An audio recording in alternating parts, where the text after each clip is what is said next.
हरे कृष्णा। हरे कृष्णा। तो आप सब भक्तों का हार्दिक स्वागत है। और 1937 1937 कितने साल हो गए अभी? 86 साल पहले आज से, ऑफ कोर्स 1 जनवरी सुबह लगभग 5:20, मोटा मोटी 5:30 श्रील भक्ति सिद्धांत सरस्वती ठाकुर का तिरुभाव हुआ था। उस दिन वो इस जगत को त्याग करके नित्य लीला में प्रविष्ट हुए थे। तो आज 31 दिसंबर है, मतलब ऑलमोस्ट वेरी क्लोज अगर देखा जाए तो। ऐसे कोई कोई बोलता है 31 की रात का हुए थे, तो अगर उस सेंस में गिना जाए तो आज 31 आफ्टर 86 ईयर्स। तो बहुत शुभ तिथि है आज उस दृष्टिकोण से। और ये पुस्तक मैं पिछले काफ़ी महीनों में पढ़ रहा था। तो श्रील भक्ति सिद्धांत वैभव 3 वॉल्यूम है इसके अंदर, और ये इतना महान ग्रंथ श्रील भक्ति विकास स्वामी महाराज ने लिखा है। एक अभूतपूर्व योगदान है उनका। और जो लोग भी गौड़ीय वैष्णव इतिहास को समझना चाहते हों, जो ज़्यादा रुचि रखते हैं, पुराने भक्त जानकारी रखते हैं इस विषय के अंदर, तो उनको तो अवश्य ही पढ़ना चाहिए। बहुत सारी महत्वपूर्ण जानकारियाँ और दृष्टिकोण, सही दृष्टिकोण इस पुस्तक से हमें प्राप्त हो सकते हैं। तो मैं भी इसी पुस्तक में से बहुत लंबा, बहुत ही डिस्क्रिप्टिव महाराज ने रिसर्च करके इसके ऊपर लिखा हुआ है, ऑथेंटिसिटी के साथ के अंदर, एज अ प्रोफिलिक ऑथर। तो उसमें से कुछ मतलब क्या कह सकते हैं, समुद्र की बिंदु बूंद भी नहीं, बूंद से भी बहुत कम का मैं गुणगान करने का प्रयास करूंगा। मैंने योग्यता नहीं है इस पुस्तक को पढ़ने के बाद, तो यही समझ में आया कि बिल्कुल भी योग्यता नहीं है, लेकिन कुछ महत्वपूर्ण जानकारी। और जो लोग नए हैं या नए भक्त हैं, अगर उनको आज की क्लास नहीं समझ में आए या कई सारे विषय नहीं समझ में आए, तो आप ठीक ट्रैक पे हो, है ना। तो क्योंकि मतलब बेटर है, गलत समझने से अच्छा है नहीं समझना, मैं कहूँगा, है ना। तो अगर आपको नहीं समझ आता है, आप कंफ्यूज रहते हैं, तो कोई दिक्कत नहीं। समय तो उस कंफ्यूजन में ही 2-4-5 साल बिता देंगे तो क्लैरिटी आता रहेगा, है ना। लेकिन गलत समझ लेंगे तो दिक्कत हो सकती है। तो इस डिस्क्लेमर के साथ मैं कह रहा हूँ, पुराने भक्तों के लिए शायद कुछ पॉइंट्स बहुत रेलिवेंट हो सकते हैं। तो जो मैं मूल विषय मैंने सोच के आया था लेके आने के लिए, वो था श्री सरस्वती ठाकुर का प्रणाम मंत्र। बेसिकली सरस्वती ठाकुर 1874 में उनका प्राकट्य हुआ था। कहाँ पर प्राकट्य हुआ था? जगन्नाथपुरी के अंदर, जगन्नाथपुरी। और आज उनके जन्म स्थान के ऊपर एक बहुत सुंदर भव्य गौड़ीय मठ है। और श्री चैतन्य महाप्रभु ने बहुत ही पूरे भारतवर्ष के अंदर, पर विशेषतया बंगाल और उड़ीसा के अंदर प्रचार किया था। ऑफकोर्स दक्षिण भारत, पूर्वी भारत, पश्चिमी भारत के भी, महाराष्ट्र तक, तो मुंबई तक महाप्रभु आए थे, उन्होंने प्रचार किया। और चैतन्य महाप्रभु के जाने के बाद में गौड़ीय वैष्णविज्म जो मूल रूप में रहा, उसका प्रचलन रहा तो बंगाल, उड़ीसा और वृंदावन, ये 3 जगह पे ही मुख्य रहा। और वृंदावन में श्री चैतन्य महाप्रभु के जो 6 पार्षद कह सकते हैं, एसोसिएट्स कह सकते हैं, 6 गोस्वामी, कुछ और लोकनाथ गोस्वामी, भूगर्भ गोस्वामी इत्यादि थे वहाँ पर। और बाद में और भी वैष्णव वहाँ गए, तो वहाँ पुस्तकों का लेखन, नाना शास्त्र विचारणैक निपुणौ सद्धर्म संस्थापकौ, आने वाली भावी पीढ़ियों के लिए वृंदावन धाम प्रस्तुत किया जा रहा था। तो उस समय एक तरीके से कह सकते हैं हम सबको वृंदावन धाम जाने के लिए तैयारी की जा रही थी। स्वयं चैतन्य महाप्रभु ने राधा कुंड, श्याम कुंड और नंदगांव में जो नंद बाबा का महल मंदिर है, उसका उद्घाटन किया था। मेरे हिसाब से भक्त थोड़ा आगे आगे आना पड़ेगा शायद, आप भी इधर इधर, maybe because Sunday there are lot of people coming.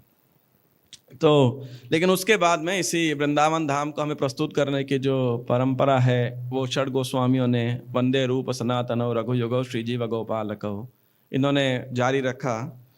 और इसके बाद में इन गोस्वामी लिटरेचर्स को, इन ग्रंथों को प्रकाश लेखन तो किया गोस्वामियों ने, लेकिन इसका प्रकाशन, मुद्रण कह सकते हैं, प्रकाशन और उसके बाद में वितरण और इस महाप्रभु की वाणी का सबसे जोर शोर से प्रचार किसने किया?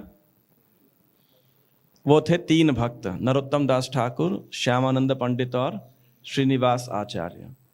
तो इन्होंने विशेषकर बंगाल मतलब वेस्ट बंगाल आज का, और ईस्ट बंगाल मतलब बांग्लादेश पूरा, वो भी असम, मणिपुर, उड़ीसा, झारखंड, ऐसे कई प्रांतों के अंदर खूब जोर शोर से प्रचार किया और बहुत सारे रेवोल्यूशनरी मतलब क्रांतिकारी का कदम भी उन्होंने लिए इस प्रचार करने के अंदर।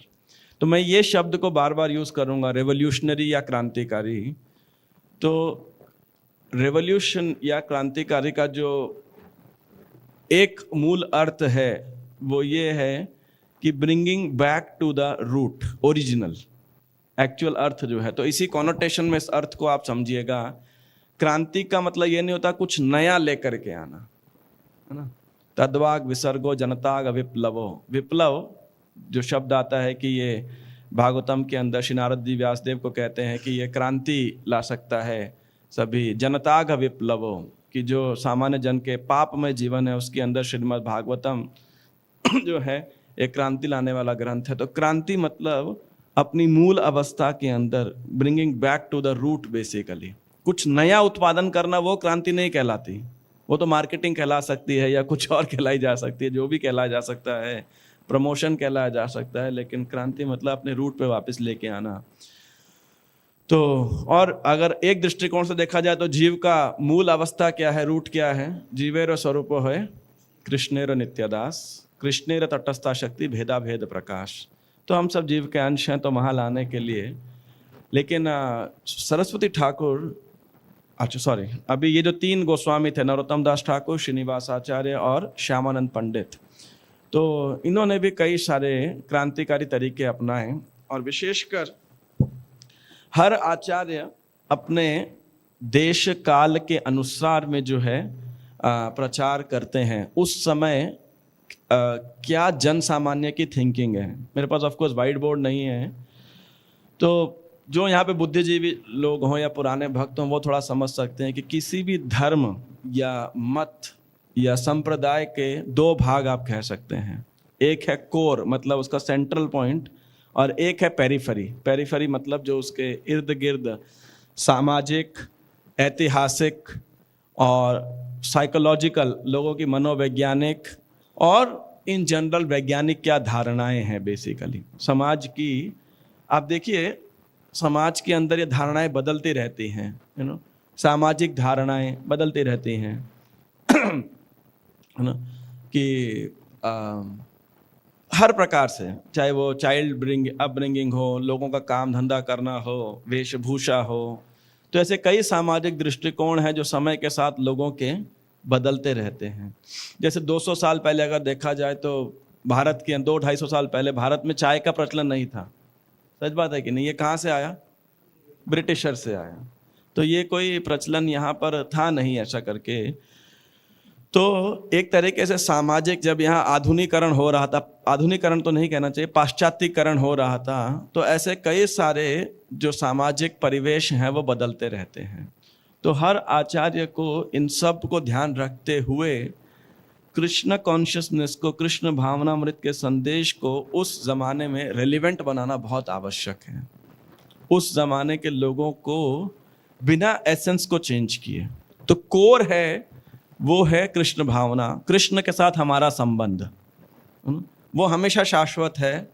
वो किसी धर्म, किसी संस्था, किसी सामाजिक ऑर्गेनाइजेशन पर डिपेंडेंट नहीं है या नहीं है? हम में से जितने भी लोग बैठे हैं यहाँ पर, आप बताइए, हम सबका कृष्ण से शाश्वत संबंध है या नहीं है? आप में से कितनों का नहीं है? सबका है, पक्का ना? विश्वास करते सबका है। तो हम सबका कृष्ण है। क्या ये रिश्ता किसी प्रकार के सामाजिक, ऐतिहासिक, राजनीतिक संस्था पे आधारित है या नहीं है? किसी प्रकार के धर्म, मतामत पर आधारित नहीं है। ममैवांशो जीव लोके जीव भूत सनातन, हम सब भगवान के शाश्वत अंश हैं और भगवान हमारे शाश्वत पिता हैं। ये बात परम सत्य है, इसमें कोई भी द्वंद्व नहीं हो सकता, है ना। कोई भी इसमें डिफरेंस नहीं हो सकता, मतभेद नहीं हो सकता कि नहीं नहीं शायद है शायद नहीं है, ऐसा नहीं है, ये है ही है। तो इसीलिए कोई भी धर्म वो है जो कृष्ण से हमारे शाश्वत संबंध को पुनर्जागृत करता है, वो वास्तविक धर्म है। ठीक है कि नहीं, यहाँ तक आपको बात समझ आ रहा है ना। लेकिन साथ साथ क्या होता है, अब इस संदेश को प्रचार करने के लिए बहुत सारे कह सकते हैं व्यवधान नहीं, परिप्रेक्ष्य होता है। हर काल के अनुसार, हर समय के अनुसार में लोगों की एक मानसिक, लोगों की वैज्ञानिक, लोगों की सामाजिक एक उस समय की परिपाटी है, सामाजिक संरचना है। तो उस संरचना के में बहुत सारे लोगों के अलग अलग प्रकार के धारणाएं रहती हैं और उस धारणाओं पे उनका संस्कृति आधारित रहती है या जीवन आधारित रहता है। तो इसीलिए आचार्यों का काम और विशेषकर कृष्ण भावनामृत के प्रचारकों का काम बहुत टफ हो जाता है। टफ कैसे हो जाता है, तो इंग्लिश में दो शब्द आते हैं, फाइडेलिटी और fidelity, how you pronounce, fidelity and flexibility. तो फिडेलिटी मीन्स फेथफुलनेस, मतलब निष्ठा, किसके साथ में, कोर के साथ। जो कोर धर्म के प्रैक्टिस हैं उसके साथ तो हमारी निष्ठा चाहिए, और आधुनिक या बदलते हुए समाज के परिप्रेक्ष्य के साथ में क्या चाहिए, फ्लेक्सिबिलिटी चाहिए। और इसका बैलेंस बना पाना बहुत मुश्किल होता है, बहुत ज़्यादा मुश्किल होता है। और जो आचार्य जो होते हैं वो देश काल पात्र के अनुसार में इन दोनों का सामंजस्य बैठाते हैं, है ना। तो इसीलिए वो क्रांतिकारी, जो शब्द मैंने यूज़ किया विशेषकर, तो ये नरोत्तम दास ठाकुर ऐसे ही एक क्रांतिकारी प्रचारक थे, आचार्य थे। और उसके बाद में बलदेव विद्याभूषण कुछ हद तक काफ़ी हद तक क्रांतिकारी थे। और उसके बाद में श्रील सरस्वती ठाकुर, वो आधुनिक समाज में कह सकते हैं महानतम आध्यात्मिक क्रांतिकारी, या हमारे सभी आचार्यों के अंदर बहुत ही क्रांतिकारी आध्यात्मिक आचार्य रहे हैं। क्यों रहे हैं, उस समय की और आने वाले समय के लिए जो कलयुग के और इस समाज के परिपाटी के दौरान ये बहुत आवश्यक था। और सरस्वती ठाकुर ने बहुत सारे क्रांतिकारी कार्य किए। तो मैं कुछ की चर्चा बस यहाँ से करूँगा। तो इसीलिए जब प्रचारक भी हैं हम, we have to ensure that there is a fidelity to the core and flexibility with the periphery, है ना। तो जैसे एक उदाहरण के लिए श्रील प्रभुपाद ने कृष्ण भावनामृत के प्रति पूर्ण रूप से निष्ठावान थे। उन्होंने कोई भी नियम चेंज नहीं किया, ठीक बात है कि नहीं। जैसे हम देखें तो सत्व गुण में आने के लिए या मनुष्य के धरातल पर भी आने के लिए प्रभुपाद जी ने क्या दिए, 4 नियम दिए, है ना। किसी प्रकार का मांसाहार नहीं, नशा नहीं, जुआ सट्टा नहीं, पर पुरुष पर स्त्री गमन नहीं, संग नहीं। और प्रभुपाद जी ने ये संदेश कहाँ पर दिया, विदेश के अंदर। जो बचपन से मांसाहार कर रहे, नशाखोरी में लिप्त हैं, व्यभिचार कर रहे। और प्रभुपाद ने देखा कि इससे पहले कि श्रील प्रभुपाद उनको ये शिक्षा देते, वो सब नियम तोड़ चुके थे, लेकिन प्रभुपाद ने इस विषय के ऊपर कॉम्प्रोमाइज नहीं किया। लेकिन सामाजिक दृष्टिकोण से देखा जाए, प्रभुपाद ने बहुत सारा कॉम्प्रोमाइज किया। ब्रह्मचारिणी आश्रम, अनहर्ड इन वैदिक टाइम्स, या स्त्रियों को दीक्षा प्रदान करना, अनहर्ड। स्त्रियां ऑल्टर में जाके पुजारी की सेवा कर रही हैं, अनहर्ड। और तो प्रभुपाद जी ने ऐसे जो हैं कई सामाजिक जो हैं बदलाव किए। या वैदिक काल के अनुसार में जो श्री विग्रह हैं, राधा कृष्ण विग्रह हैं विशेषकर, वो ईस्ट डायरेक्शन फेसिंग होने चाहिए प्रभुपाद जी ने। लेकिन ये वास्तुशास्त्र के अनुसार या इवन और आध्यात्मिक शास्त्रों के अनुसार में भी ये एक बहुत स्ट्रॉन्ग मत है कि जो श्री विग्रह हैं, खासकर विष्णु मूर्तियां हैं, वो पूर्वी दिशा को फेसिंग हो। हनुमान जी इत्यादि को साउथ फेसिंग रखा जाता है, जो अथवा भूतपति मुमुक्षव घोर रूपान हित्वा भूतपति नथ, काल भैरव इत्यादि तमोगुण, ऐसे 5 डीटीज हैं जिनको साउथ में रखा जाता है। लेकिन प्रभुपाद जी ने ज़्यादा केयर नहीं किया, है ना। अगर आप देखेंगे हमारे जुहू मंदिर भी, जय श्री श्री राधा राधिका रमन की जाए, श्री गौर निताई की जय, कृष्ण बलराम की जय, जगन्नाथ बलदेव सुभद्रा महारानी की जय, श्रील प्रभुपाद की जय। प्रभुपाद बहुत प्रैक्टिकल थे। जब हमारा जुहू मंदिर भी बन रहा था तो कई उस समय के सम्माननीय वेल विशर्स जो कि सनातन धर्म या हिंदू धर्म के फॉलोवर्स थे, तो प्रभुपाद जी के पास आए, बोले कि राधा कृष्ण राधा रास बिहारी का मुख ईस्ट की ओर नहीं, आई थिंक नॉर्थ फेसिंग है वो, जहाँ तक मेरा ख्याल है। तो प्रभुपाद जी ने उस पर ज़्यादा ध्यान नहीं दिया, बोले फॉर द प्रैक्टिकल पर्पस, क्योंकि अगर वैसा करते तो मंदिर का सौंदर्य बिगड़ता और कुछ कुछ चीज़ होती। तो जो है प्रभुपाद जी ने उस पेरिफरी को, हालांकि वो वैदिक शास्त्र के ही आदेश हैं, लेकिन उस पेरिफरी को ज़्यादा बल नहीं दिया। अब आज के ज़माने में आप देखेंगे तो इस सोच को अगर देखा जाए, लोग ज़्यादा नहीं तवज्जो देते हैं कि ईस्ट फेसिंग है, वेस्ट फेसिंग है, साउथ फेसिंग है, ये फेसिंग को ज़्यादा नहीं देते हैं। स्त्रियों के आज समान राइट्स हैं एक तरीके समाज के अंदर, शायद ज़्यादा भी हों, है ना। तो आज के परिप्रेक्ष्य के अंदर अगर आप स्त्रियों को दीक्षा दी जाती है, लेकिन पुरातन काल के अंदर मतलब सरस्वती ठाकुर से पहले स्त्रियों को दीक्षा शायद ही कभी दी जाती थी, बहुत कम दी जाती थी, जनरली माना जाता था। इसका मतलब ये नहीं है कि स्त्रियों को आध्यात्मिक प्रगति करने के लिए कोई बंदिश है, लेकिन यही एक सामान्य परिपाटी थी कि तरीका था कि पति गुरु हैं और उनको फॉलो करते हुए स्त्रियां अपनी आध्यात्मिक प्रगति भी करती हैं। लेकिन आज के संदेश में इस बात को कह पाना बड़ा मुश्किल से बात है ना। संदेश वही है, मूल उद्देश्य क्या है, स्त्रियों को पतियों को फॉलो करना या भगवत धाम आध्यात्मिक प्रगति करना। आध्यात्मिक प्रगति करना ये कोर है। बात है कि सामाजिक संरचना है वो क्या है, वो पेरिफेरी। मैं कुछ सिर्फ उदाहरण दे रहा हूँ, है ना, उस प्रकार से। तो सरस्वती ठाकुर ने ऐसे बहुत सारे कई सारे क्रांतिकारी कार्य किए।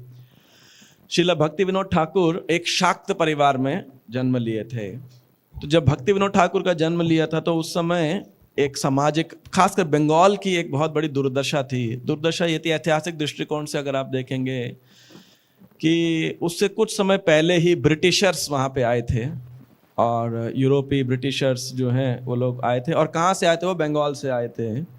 और उससे कुछ समय पहले तक भक्ति विनोद ठाकुर के पहले जो है मुगल रूल जो है भारत से उसका नामो निशान समाप्त हो गया था। औरंगजेब ने एक ही जगह, लिटरली पूरे भारत पर उनका कब्जा था, सिर्फ बंगाल नहीं उस समय औरंगजेब नहीं कर पाए थे या मुगल शासन से, वहीं पर ही वो जगह उन्होंने ब्रिटिशर्स को दी। और ये औरंगजेब की सबसे बड़ी गलती थी।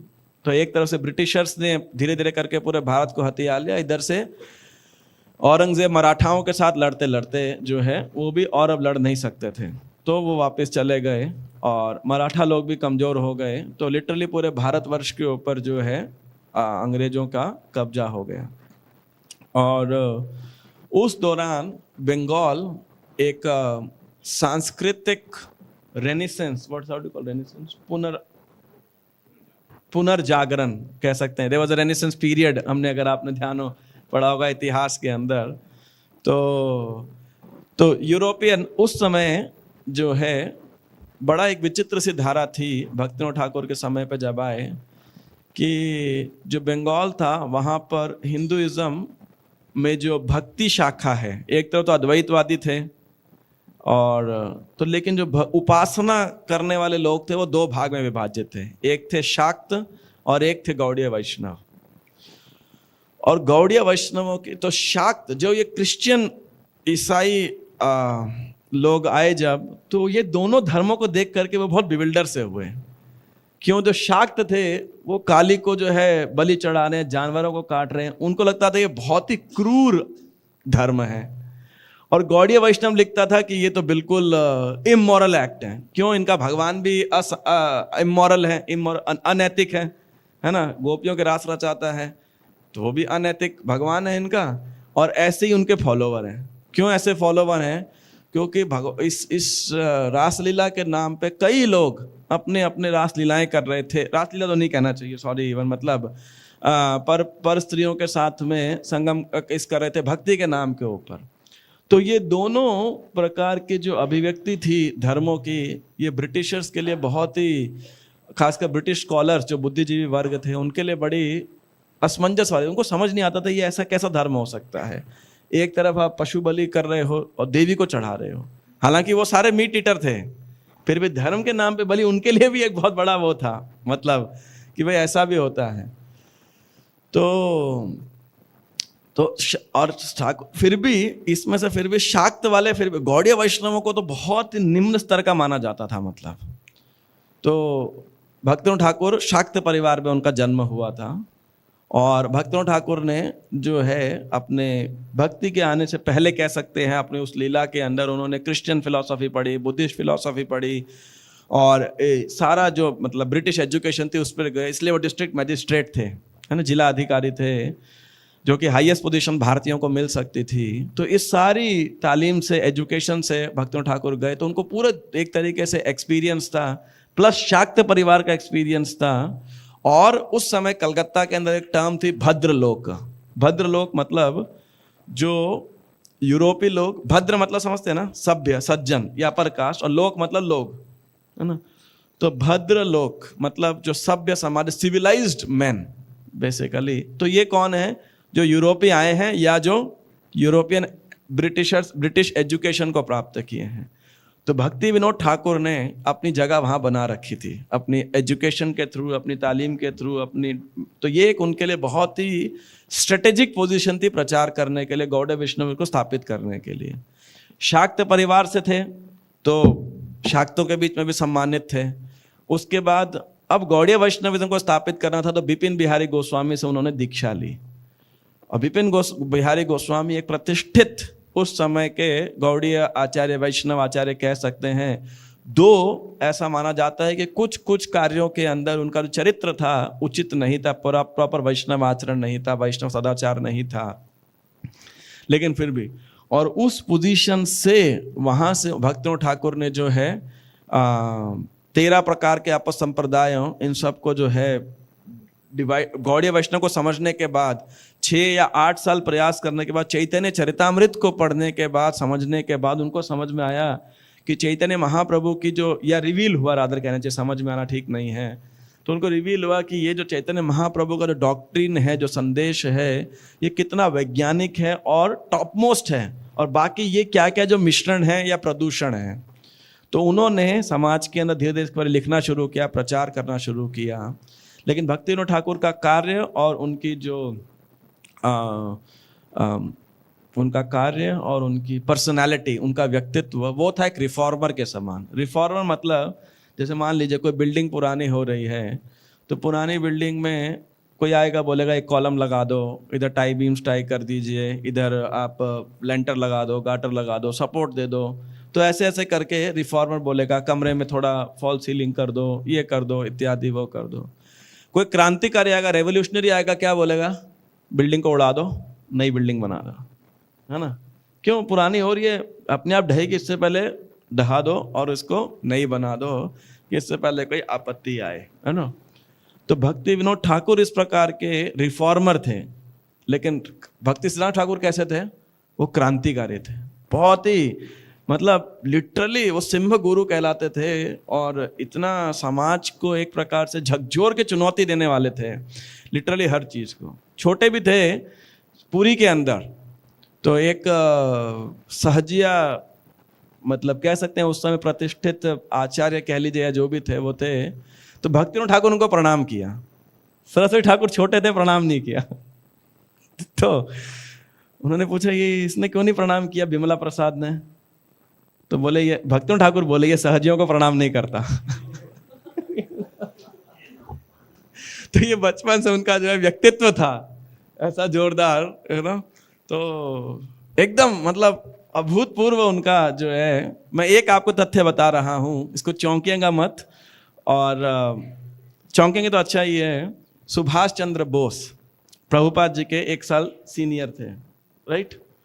तो स्कॉटिश चर्च कॉलेज के अंदर प्रभुपाद जी भी क्रांतिकारी थे, वो भी एक क्रांतिकारी थे। तो प्रभुपाद जी मिले सरस्वती ठाकुर से और इस आध्यात्मिक क्रांति के अंदर जुड़ गए। सुभाष चंद्र बोस भक्ति सिद्धांत ठाकुर को मिलने के लिए आए थे जब वो अपनी आज़ाद हिंद फौज खड़ा कर रहे थे, और तो सरस्वती ठाकुर को मिले थे और बहुत प्रभावित हुए थे सरस्वती ठाकुर से। यहाँ तक उन्होंने कहा कि अगर मैं इस आज़ादी की क्रांति से पहले जुड़ा होता तो सरस्वती ठाकुर का शिष्य होता। आप कह सकते हैं ना, मतलब इतना महान लोगों को प्रभावित करने वाले सरस्वती ठाकुर थे, इतना क्लैरिटी और इतना फोर्स उनके प्रचार के अंदर, है ना। तो ये तो सरस्वती ठाकुर का मैं से एक रूपरेखा आपको कुछ कुछ पॉइंट बता रहा हूँ। तो ये उनका प्रणाम मंत्र है, नमः ओम विष्णुपादाय कृष्ण प्रेष्ठाय भूतले श्रीमते भक्ति सिद्धांत सरस्वती इति नामिने। सामान्यतया जो प्रणाम मंत्र होते हैं उसके अंदर एक पंक्ति रहती है, कभी दो पंक्ति, जैसे प्रभुपाद जी के इसमें दो पंक्तियां हैं। सर्व ठाकुर के अंदर कितने पंक्तियां हैं? 4 पंक्तियां हैं। अब मेरे से ये मत पूछेगा ये प्रणाम मंत्र किसने लिखे हैं, मैं बता देता हूँ फिर भी आपको। जितना मैंने अभी तक रिसर्च किया है वो है सर्व ठाकुर के एक शिष्य हैं, उन्होंने सबके प्रणाम मंत्र लिखे थे। और इसीलिए सरस्वती ठाकुर जो हैं क्रांतिकारी थे। क्रांतिकारी का मतलब मैंने आपको क्या बताया था? Bringing back to the roots, है ना। कुछ नया नहीं लेके आ रहे थे, लेकिन इस कारण से कई जो सहजिया थे या बाबाजी लोग थे, विशेषकर जो बाबाजी लोग थे, ये सरस्वती ठाकुर के महान दुश्मन बन गए थे। और वे कहते हैं कि सरस्वती, उनके अनुसार सरस्वती ठाकुर गौड़ीय वैष्णव धर्म के डिस्ट्रॉयर हैं, को विध्वंस करने वाले हैं। और उनके दृष्टिकोण से देखा जाए तो ये बात एक दृष्टिकोण सत्य है। कैसे? कई बार लोग पूछते हैं, प्रभु जी ये वैष्णवों के बीच में इतने सारे मतभेद क्यों हैं, क्यों लोग, खासकर जो पुराने भक्त होंगे तो उन्होंने देखा होगा कि समय समय पर इस्कॉन के भक्त जो है, खासकर जो नए भक्त हैं या कभी कभी पुराने भक्त भी दिग्भ्रमित हो जाते हैं और ऐसे राधा कुंड बाबा जी वगैरह के पास चले जाते हैं। तो ऐसा क्यों होता है, क्यों इतने मतभेद हैं? ये आज भी होता है और 25 साल पहले भी हो रहा था, आज भी। आज थोड़ा कम है क्योंकि राधा कुंड में कोई ऐसा प्रचलित बाबा जी खास है नहीं, लेकिन जब पहले बाबा जी लोग थे तो लोग बहुत, जहाँ जहाँ भी कोई प्रचलित फिगर आती है तो लोग बहुत सारे दिग्भ्रमित हो जाते हैं। तो कई बार भक्त पूछते हैं ऐसा क्यों होता है, ये क्यों है? अब इन लोगों का जो सबसे बड़ा दुश्मन है वो कौन है? भक्ति सिद्धांत सरस्वती ठाकुर, है ना। तो ये इनको बहुत क्रिटिसाइज करते हैं। भक्ति विनोद ठाकुर तक की परंपरा को सब स्वीकार करते हैं, लेकिन उसके बाद की परंपरा को ये लोग कहते हैं कि नहीं, ये विमला प्रसाद जो है इन्होंने पूरा जो है पथ भ्रमिष्ट कर दिया। इसके जवाब में हम गौड़ीय वैष्णव एक बात कह सकते हैं बस, कि सही बात है, अगर सर्व ठाकुर नहीं होते तो इतने कंफ्यूजन होती ही नहीं। क्यों नहीं होती कंफ्यूजन? क्योंकि इतना प्रचार ही नहीं होता। जब प्रचार ही नहीं होता तो इतने फॉलोवर ही नहीं होते। जब फॉलोवर्स ही नहीं होते तो फिर क्या कन्फ्यूजन होती? कन्फ्यूजन तो वहीं होंगे जहाँ 10 लोग होंगे। एक एक एक एक खाली कमरे में किस बात की कन्फ्यूजन? कोई कन्फ्यूजन होनी नहीं है ना। तो सरस्वती ठाकुर की वजह से ही जो है आज जो गौड़ीय वैष्णव है पूरे विश्व भर के अंदर जो है क्या बोलते हैं उसे, मतलब व्याप्त है या फैला हुआ है। और इस बात की हम कहाँ से प्रमाण ले सकते हैं? शिला प्रभुपाद जब 1965 के अंदर बॉस्टन हार्बर पहुँचे तो जलदूत पर उन्होंने प्रार्थना में लिख रहे हैं, श्री सिद्धांत सरस्वती शचिसुता प्रिययति कृष्ण सेवा जार तुलना।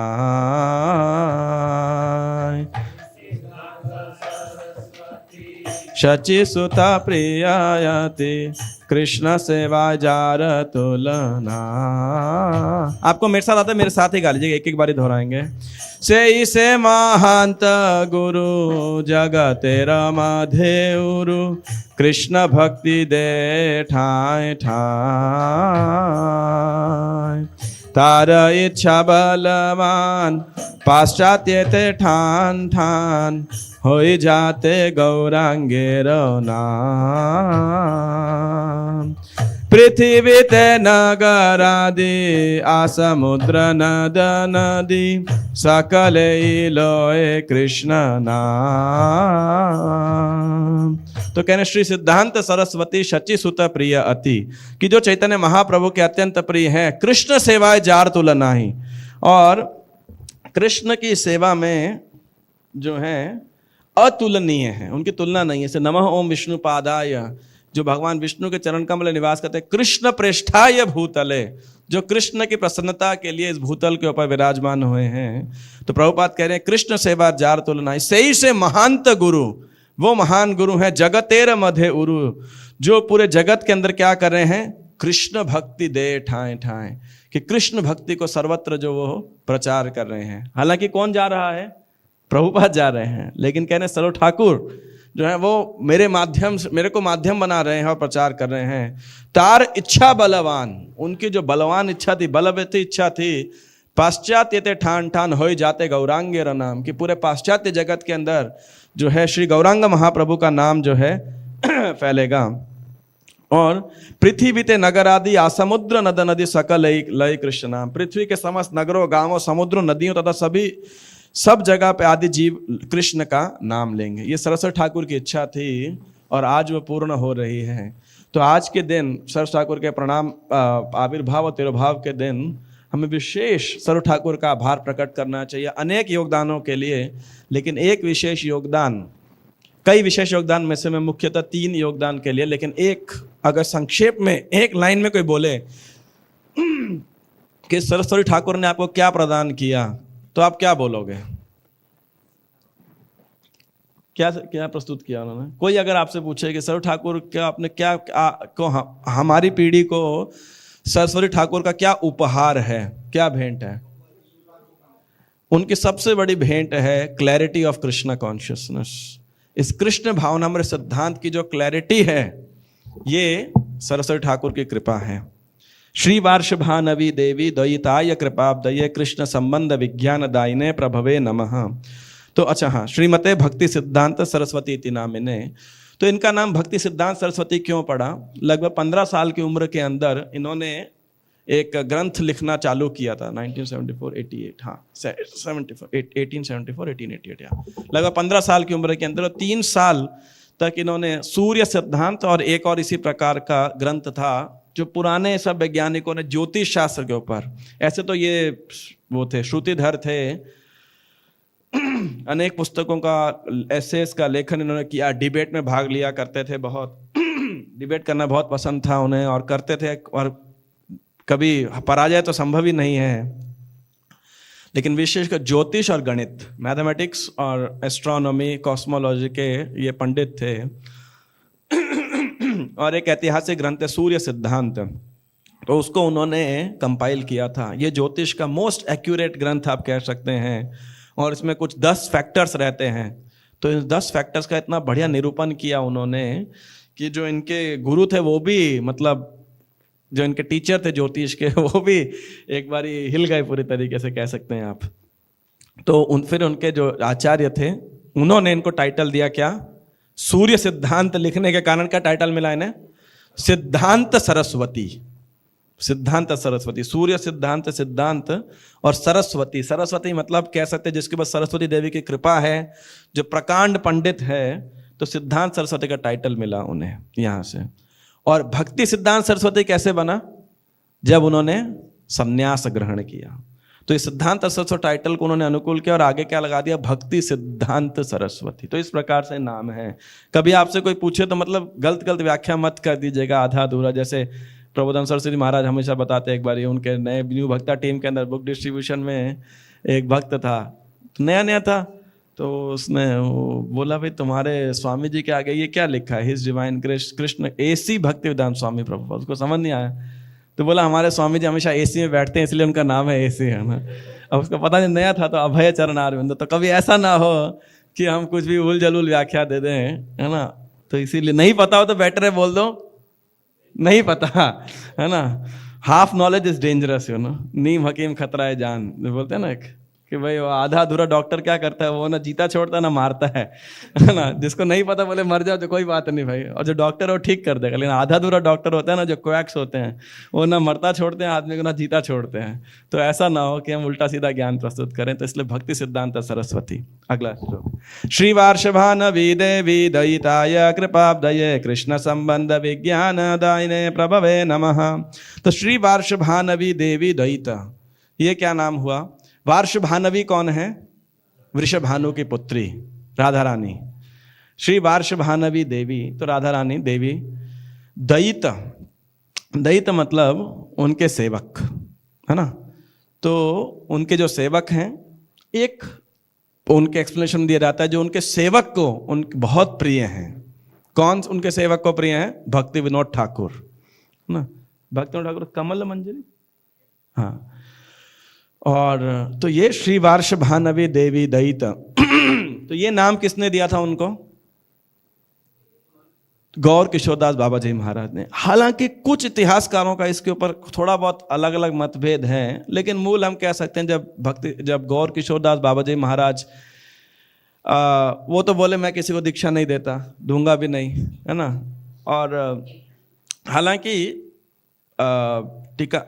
इतिहासकारों के अनुसार उनके कुछ शिष्य थे ये त्रिपुरा साइड के अंदर, कुछ गिने चुने शिष्य थे, ऐसा कुछ का कहना है। लेकिन किसी एक शिष्य ने उनको साथ मतलब वो छोड़ के चला गया था या कुछ भी कह लीजिए, तब बाबा जी महाराज ने डिसाइड कर लिया मैं कोई शिष्य स्वीकार नहीं करूंगा। और भक्तिनाथ ठाकुर ने बोला इनको जाके आप और जब गौर किशोर जी महाराज पहली बार आए थे स्वानंद सुखद कुंज भक्तिनाथ ठाकुर के घर पे, तो सरस्वती ठाकुर तब बिमला प्रसाद थे, जब उनके जिसमें निमाई पंडित थी उसी प्रकार इनकी भी शिक्षा लीला चल रही थी। तो बहुत सारी आध्यात्मिक भेंट उन्हें प्रदान की थी, उन्होंने 4-5 वस्तुएं प्रदान की थी सरस ठाकुर को, और सरस ठाकुर भी स्वतः उनसे आकर्षित हो गए थे। लेकिन जब दीक्षा लेने के लिए गए तो बोले भाई मैं तो दीक्षा नहीं दूंगा। तो बोले नहीं नहीं आप ही से लूंगा मैं, आप ही मुझे दीजिए दीक्षा। तो बोले ठीक है मैं सोच के बताता हूँ। कुछ दिन बाद आए, सोचा क्या? बोले नहीं मैं भूल गया, फिर दोबारा सोचता हूँ। सोचा तो बोला कि मैं गौरांग महाप्रभु से पूछता हूँ। थोड़े दिन बाद आए, बोला पूछा आपने? तो बोला नहीं मैं भूल गया, अच्छा दोबारा पूछता हूँ। कुछ दिन बाद बोले महाप्रभु ने मना कर दिया दीक्षा देने से। ऐसे गौर जी महाराज कह रहे थे। तो भक्ति साहब ठाकुर लिटरली वो एकदम उनके चरण में गिर गए और करुणा ना होइले कांदिया कांदिया प्राण ना राखी बोहार। तो इस प्रकार की जब उत्सुकता देखी उन्होंने तो उनको दीक्षा दिया बिमला प्रसाद को। और क्या नाम दिया उन्हें? श्री वार्ष भानवी देवी दयित दास। तो ऐसा ज्यादातर बायोग्राफीज में यही लिखा गया है। कुछ एक दो जगह पे थोड़ा बहुत अलग है, लेकिन हम मान लेते हैं श्री वार्ष भानवी देवी दयित दास। और इस वार्ष भानवी देवी का जो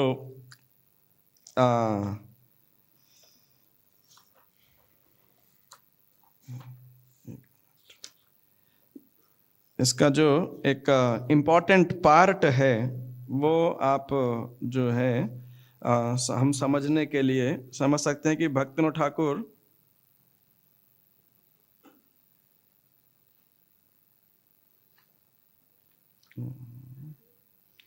कौन थे? सॉरी, वे थे नयन मंजरी, बेसिकली नयन मणि मंजरी। नयन मणि मंजरी ये उनका स्वरूप है जो उन्होंने भी कह सकते हैं कि एक्सेप्ट किया। और नयन मणि इसीलिए जो उनके जन्म स्थान पे विग्रह हैं, हाँ उनके जन्म स्थान पे जो विग्रह हैं तो उनका बाद में नाम जानते हैं क्या दिया गया? श्री श्री राधा नयनानंद जी, नयन आनंद जी, है ना। तो इस नयन मणि मंजरी उनके आध्यात्मिक सिद्ध देह स्वरूप के ऊपर। और इस नयन मणि की व्याख्याएं इस प्रकार से की गई है। नयन मणि मंजरी कौन है? श्रीमती राधा रानी की एक मंजरी हैं, एक असिस्टेंट गोपी हैं।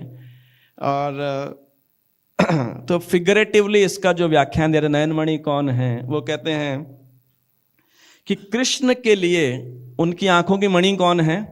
श्रीमती राधा रानी, है ना। कि श्रीमती राधा रानी को ही हमेशा देखना चाहते हैं, यानी कृष्ण की आंखों में सदैव राधा रानी है। कैसे? क्योंकि राधा रानी का जो पूरा रूप है वो कृष्ण के लिए बहुत आकर्षक है। उस पूरे रूप में सर्व आकर्षक क्या है? राधा रानी का मुखारविंद। उस मुखारविंद में सबसे आकर्षक क्या है? उनके नेत्र, आंखें।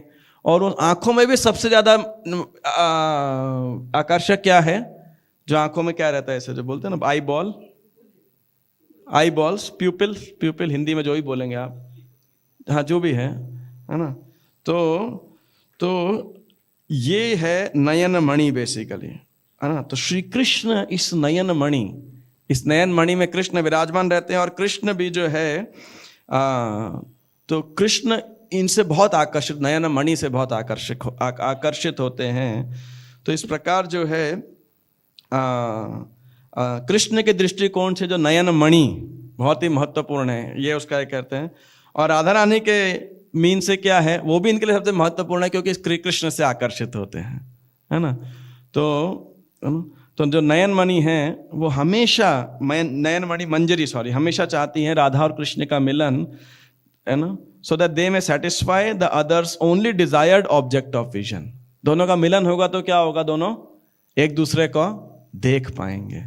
और इसी कारण से सरस्वती ठाकुर ने कहाँ पे सेवा मांगी, कहाँ पे, कुरुक्षेत्र धाम जो है, जहाँ पे राधा कृष्ण का मिलन हुआ था, कब, सूर्य ग्रहण के दौरान। तो उस जगह पे जब राधा और कृष्ण का मिलन होता है तो भक्तिविनोद ठाकुर भी वहीं सेवा चाहते हैं, और सरस्वती ठाकुर को उस स्थान से बहुत ही प्रेम था। तो श्री वार्षभानवी देवी दयिताय, मैं थोड़ा सा शायद 10-15 मिनट लेट हो जाऊंगा, तो आप जिसको उठना हो तो उठ सकते हैं 9 बजे के बाद। मैं से प्रसाद नहीं है आज मतलब अभी नहीं है, 12 बजे है प्रसाद। तो दयिताय कृपा अब्धये, और कृपा अब्धये, कृपा अब्धि, कृपा के सागर हैं, कृष्ण संबंध विज्ञान दायिने प्रभवे नमः। और ये प्रभु, महाशक्तिशाली प्रभु श्री भक्ति सरस्वती ठाकुर क्या प्रदान कर रहे हैं, कृष्ण के साथ हमारे संबंध के विज्ञान को प्रस्तुत कर रहे हैं, है ना। ये नहीं है कि रात शाम सपने में आए, है ना, नहीं, एक विज्ञान है, ये एक वो है। कृष्ण किसी के सपने में आ सकते हैं, कृष्ण स्वतंत्र हैं, कृष्ण साक्षात रूप से आ सकते हैं, कृष्ण जगत गुरु हैं, है ना, तो वो किसी को शिक्षा भी दे सकते हैं। लेकिन जनरली, सामान्यतया श्री कृष्ण ऐसा नहीं करते हैं। सामान्य जन के लिए इन जनरल जो है उनको एक विज्ञान की आवश्यकता है, जिसको अपनी साधना की लेबोरेटरी के अंदर जब वो उसको एक्सपेरिमेंट करेंगे तो फिर कृष्ण प्रेम रूपी जो फल है या परिणाम है वो प्राप्त होगा। तो ये कृष्ण संबंध विज्ञान दायिने प्रभवे नमः। तो कृष्ण संबंध विज्ञान को ये प्रदान करने वाले हैं सरस्वती ठाकुर। जब आप विज्ञान को प्रस्तुत करते हैं तो आपको बहुत सारे अज्ञानताओं को दूर करना पड़ता है ना। There is a science and there is nescience, है ना। तो विज्ञान को प्रस्तुत करने के लिए कई प्रकार की अज्ञानताओं का या गलत धारणाओं को हटाना पड़ता है। तो सरस्वती ठाकुर इस बात को भी अभी हम और चर्चा करेंगे। अगला तीसरा प्रणाम मंत्र है, माधुर्य उज्ज्वल प्रेमाढ्य श्री रूपानुग भक्तिद श्री गौर करुणा शक्ति विग्रहाय नमोस्तुते। तो माधुर्य उज्ज्वल प्रेमाढ्य, जो श्री राधा और श्री कृष्ण के माधुर्य प्रेम से एनरिच्ड, जो एनरिच को क्या बोलेंगे, पूरित हैं, श्री रूपानुग भक्तिद। और क्या प्रदान कर रहे हैं, भक्ति प्रदान कर रहे हैं, भक्ति द, भक्ति को देने वाले हैं। कैसी भक्ति को देने वाले हैं, रूपानुग, है ना। रूप गोस्वामी के चरण चिन्हों को, पद चिन्हों को पालन करते हुए रूपानुग, है ना, उस माधुर्य उज्ज्वल प्रेमाढ्य, राधा कृष्ण के माधुर्य उज्ज्वल प्रेम से वो है। लेकिन भक्ति को उस कौन सी विज्ञान को प्रस्तुत कर रहे हैं, कृष्ण संबंध विज्ञान को, किसके चरण चिन्हों को फलन करते हुए, रूप गोस्वामी के। एग्जैक्टली रूपानुग वैष्णव श्री चैतन्य मनोभीष्टम। और रूप गोस्वामी कौन थे, जो चैतन्य महाप्रभु के मनोभीष्ट को, के मन के अभीष्ट को, इच्छाओं को जानते थे, और उन्हीं के पद चिन्हों को फॉलो करते हुए 100% जो है ये रूपानुगा। और इसीलिए वो रूपानुगा भक्ति हमको प्रदान कर रहे हैं। श्री गौर करुणा शक्ति विग्रह, नमोस्तुते। नमोस्तुते मतलब प्रणाम करता हूं, किसको, गौर करुणा शक्ति विग्रह। विग्रह मतलब मूर्तिमान स्वरूप, विग्रह बोलते हैं ना, अर्च विग्रह मूर्ति, और करुणा मत शक्ति मतलब शक्ति के विग्रह। कौन सी शक्ति, गौरांग भाव तो भगवान है, अनेक शक्तियां उनकी, उनकी जो करुणा या कृपा, कंपैशन, औदार्य जो शक्ति है, उसके जो मूर्तिमान विग्रह हैं वो कौन है, श्रील सरस्वती ठाकुर। आप सोचिए, मतलब गौरांग महाप्रभु की कृपा शक्ति, करुणा शक्ति के जो विग्रह हैं वो है भक्ति सिद्धांत सरस्वती ठाकुर। नयनमणि मंजरी हैं, श्री वार्षभानवी देवी दैत हैं, दास हैं, लेकिन साथ साथ कौन है वो, श्री गौरांग महाप्रभु के विशेष कृपा पात्र हैं, करुणा शक्ति विग्रह, उनको प्रणाम करता हूँ। नमस्ते गौरवाणी श्री मूर्तये दीन तारिणे रूपानुग विरुद्ध अपसिद्धांत ध्वांत हारिणे। वही बात फिर से आ रही, नमस्ते गौरवाणी। इन्होंने ये गौर करुणा शक्तियां तो क्या प्रचार किया इन्होंने, गौरवाणी, गौरवाणी श्री मूर्तये, महाप्रभु की वाणी के मूर्तिमान स्वरूप है, यानी लिटरली इन्होंने जो कुछ भी बोला है वो चैतन्य महाप्रभु के ही शब्द हैं। श्री मूर्तये दीन तारिणे मतलब जो कि दीनों हीनों को उद्धार करने वाले हैं, बहुत ही करुणावान हैं। और साथ क्या कर रहे हैं, रूपानुग विरुद्ध, और जो रूप गोस्वामी के सिद्धांतों के विरुद्ध अपसिद्धांत हैं, जो उनके अगेंस्ट हैं, उसका क्या करने वाले हैं, ध्वांत हारिणे, उनका खंडन करने वाले हैं। तो आप देखिए उन्होंने विज्ञान को दिया और अज्ञानता को अपसिद्ध जो है का खंडन किया, सिद्धांत सही सिद्धांत को प्रस्तुत किया और अपसिद्धांत को इरेज किया जिन्होंने, वो थे सरस्वती ठाकुर ना। तो अब सरस्वती ठाकुर का जन्म हुआ था शाक्त परिवार में नहीं, उनका जन्म हुआ प्रॉपर डिवोट गौड़िया वैष्णव फैमिली के अंदर। तो गौड़िया वैष्णव धरोहर था। भद्रलोक में भक्तों ठाकुर नहीं चाहते हुए भी उन्होंने उस समय की नजाकत को देखते हुए इनको पूरी एक तरीके से कैसे यूरोपियन एजुकेशन भी प्रदान किया। और ऑफ कोर्स जो वैदिक शास्त्र थे और जो वेदांग हैं 6 प्रकार के, न्याय, कल्प, निरुक्ति इत्यादि, ज्योतिष, छंद, ये सब के भी वो मास्टर हो गए थे भक्ति विमला प्रसाद। तो इनके लिए गौड़ीय वैष्णविज्म को स्ट्रेट फॉरवर्ड प्रस्तुत करना कोई मुश्किल काम नहीं था, है ना। और समाज के अंदर उन्होंने अपनी वैसी प्रतिष्ठा भी स्थापित कर ली थी। और मैंने सुना था, अभी पढ़ा तो नहीं इस पुस्तक के अंदर, या याद नहीं, कि इन्होंने अपने कॉलेज के अंदर एक सेलिब्रेट ग्रुप चालू किया था ना, तो कि जो अखंड निष्ठिक ब्रह्मचारी रहना चाहते हैं पूरे जीवन भर, तो उस ग्रुप को ज्वाइन किए और कई युवक प्रभावित हुए, इनको ज्वाइन किए। लेकिन बाद में इस ग्रुप में सिर्फ एक ही व्यक्ति रह गया, सरस्वती ठाकुर स्वयं, है ना, लगता समय के साथ के अंदर। तो एनी हाउ, और फिर सरस्वती ठाकुर नैष्ठिक ब्रह्मचारी थे। और तो उन्होंने यहाँ पे किस प्रकार से, जो मैं क्रांति कह रहा था, या किस प्रकार से विरुद्ध अपसिद्धांत ध्वांत हारिणे किस कृष्ण संबंध विज्ञान हमको प्रदान किया, इसके मैं 3 बातें आपको बोलूंगा। तीनों बातें बहुत कॉन्ट्राडिक्टरी लग सकती हैं, लेकिन सरस्वती ठाकुर ने इसको स्थापित किया। पहला पॉइंट आप समझ सकते हैं, जिसके कारण ये लोग दुश्मन बने, उनके जितने भी अन्य हैं इतने दुश्मन बन गए कि सरस्वती ठाकुर को मारने की भी योजना बनाई थी एक बारी, है ना। तो मुझे एग्जैक्टली याद नहीं किसने दिया था, लेकिन स्मार्ट ब्राह्मण थे आई थिंक, उन्होंने बोला कि हम इनका जो है वो करा देंगे, क्या बोलते हैं, मतलब मर्डर करा देंगे। बस कमिश्नर पुलिस को घूस दी थी, किस लिए, कि भाई आप केस रफा दफा कर देना, है ना। तो वो पुलिस ने आके कमिश्नर जो भी उपाधि होती थी सर ठाकुर को बोला कि हम घूस लेते हैं लेकिन आप जैसे महात्मा के लिए नहीं लेंगे, है ना।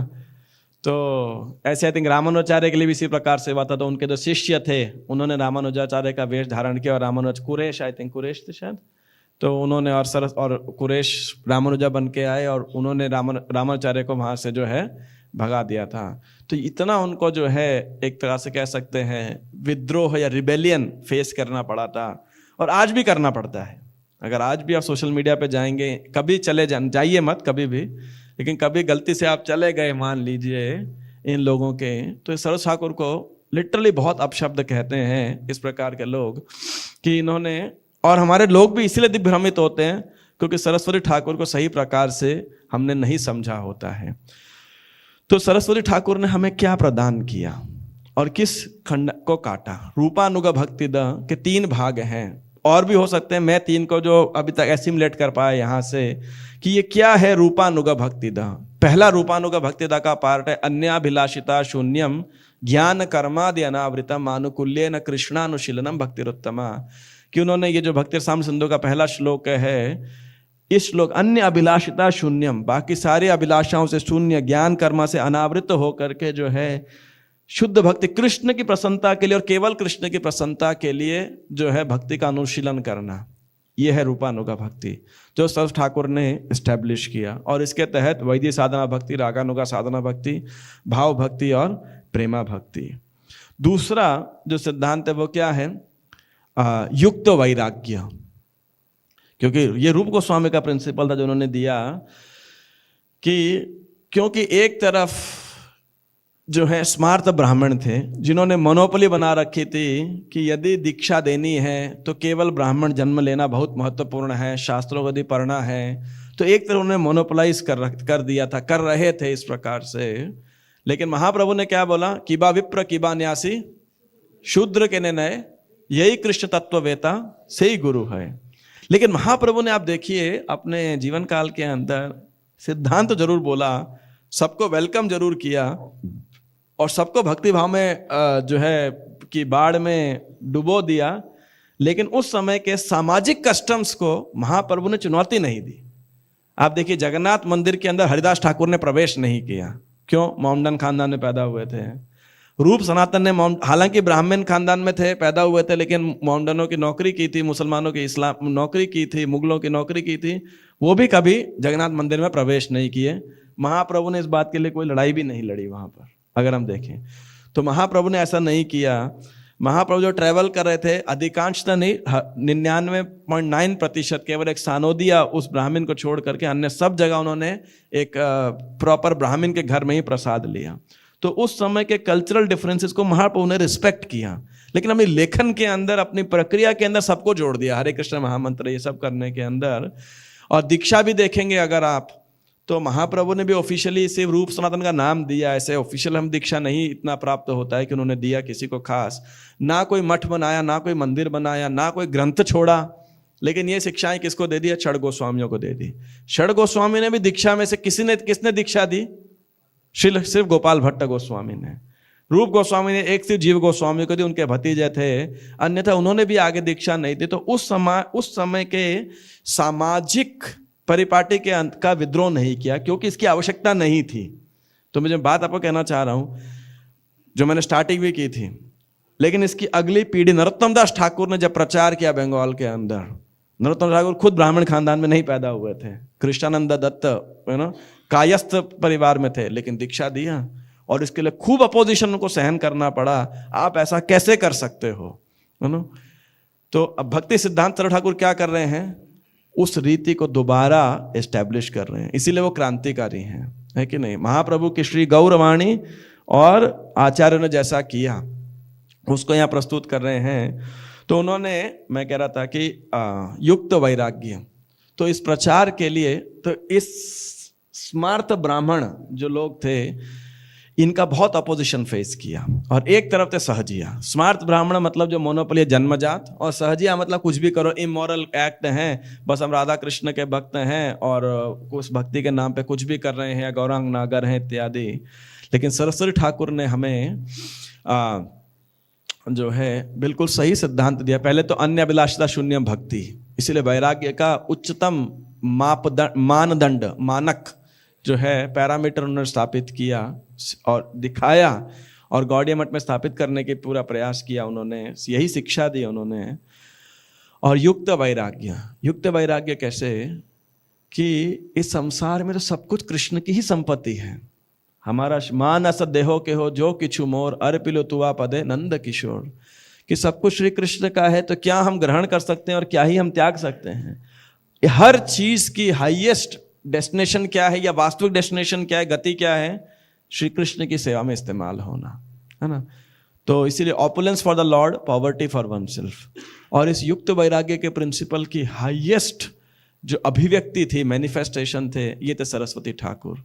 बड़े बड़े मंदिर बनाना, हालांकि उन्होंने बहुत सारे, लेकिन ग्रंथों को छापना खासकर ये सरस्वती ठाकुर ने चालू किया।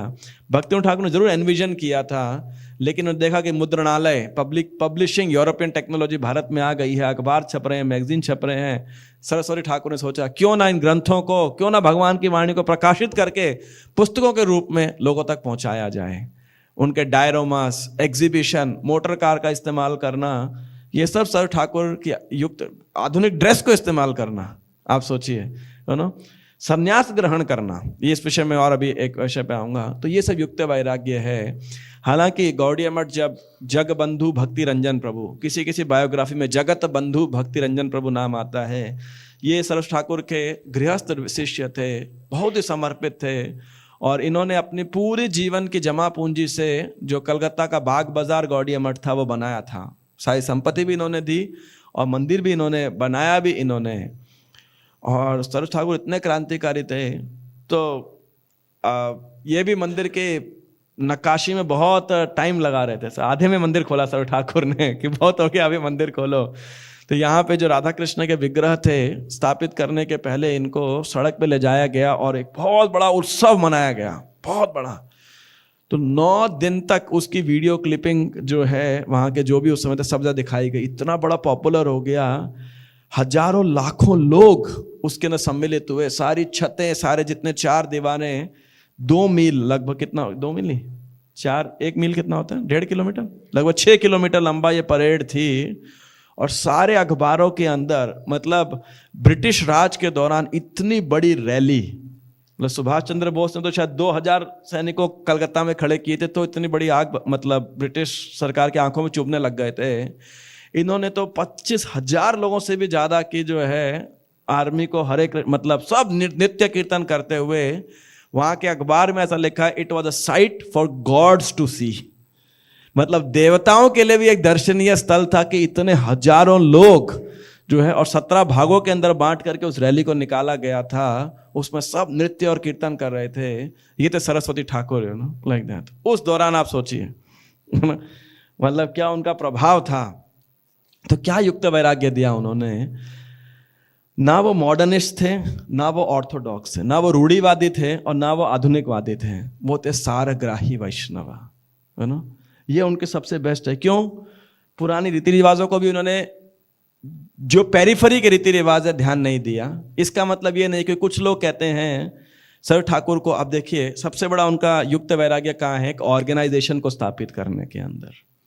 भारत में उस दौरान जब इस्लाम और क्रिश्चियनिटी का बोलबाला था, दोनों ऑर्गेनाइज्ड फॉर्म थी, एक इंस्टीट्यूशन से था, वहां पे लोगों का कोई व्यक्तिगत कनेक्शन नहीं है। आप देखिए ये समस्या आज भी इस्कॉन के भक्त लोगों के लिए बहुत महत्वपूर्ण है। आप ध्यान से सुनिएगा, जो भक्त इस्कॉन में लंबे समय तक रहना चाहते हैं तो जाग करके जो है सावधानी से सुनिए इस विषय के ऊपर जो मैं अभी आपके साथ प्रस्तुत करने जा रहा हूं, क्योंकि ये समस्या जब जब हमें प्रस्तुत, हमारे सामने आए, हमारे प्रचार में आए, तो आप समझ लीजिएगा इस समस्या का रूट कौन है, वो है सरस्वती ठाकुर, है ना। तो तब हम दोषारोपण नहीं करेंगे, दिग्भ्रमित नहीं होंगे। इस भाव का अगर समझ लेंगे, वो भाव क्या है कि देखिए, और लोग क्या दोषारोपण करते हैं, जो कई स्कॉलर्स इनके ऊपर दोषारोपण करते हैं कि आप देखिए जो वैदिक धर्म था उसमें क्या था, गुरु हैं, शिष्य हैं, ठीक है ना। और गुरु को हम ऐसा पदवी देते हैं, साक्षात हरित्वेन समस्त शास्त्र, की भगवान की वाणी गुरु के द्वारा आती है, तो इसलिए गुरु से जो एक व्यक्तिगत कनेक्शन है, इसको बहुत बल दिया जाता है हमारे वैदिक धर्म के ऊपर। सच बात है कि नहीं? लेकिन जो अब्राहमिक रिलीजन्स है, स्पेशली क्रिश्चियनिटी और इस्लाम, जब इनका प्रोपेगेंडा हुआ तो जीसस से या मोहम्मद से ऐसे भी रिश्ते को कोई बहुत ज़्यादा नहीं, व्यक्तिगत रिश्ते को नहीं महत्व दिया जाता, लेकिन जो कोई भी रिश्ता है तो ये तो कतई नहीं बोला जाता कि उस चर्च के फादर से या उस पादरी मौलवी से आपका रिश्ता होना जरूरी है। और सरेंडर तो दूर की बात है कि नहीं, वो सब कॉन्सेप्ट ही नहीं है। तो लोगों को लगता था कि सरस्वती ठाकुर ने कंटेम्परेरी टाइम से इस्लाम और क्रिश्चियनिटी को देख करके जो है रिलीजन को ऑर्गेनाइज्ड फॉर्म में कर दिया, ऐसा है। लेकिन ये सही नहीं है। मध्वाचार्य, रामानुजाचार्य दोनों ने अपने रिलीजियस को अपने संप्रदाय को संगठित किया था, ऑर्गेनाइज किया था, यू नो। और उस ऑर्गेनाइजेशन के अंदर जो सार है गुरु सेवा का, वो भी एज इट इज प्रस्तुत किया था। तो सरस्वती ठाकुर अगेन सेम क्रांतिकारी, bringing back to the roots, लेकिन फिर भी उन्होंने ब्रिटिश की ऑर्गेनाइजेशन से बहुत कुछ सीखा।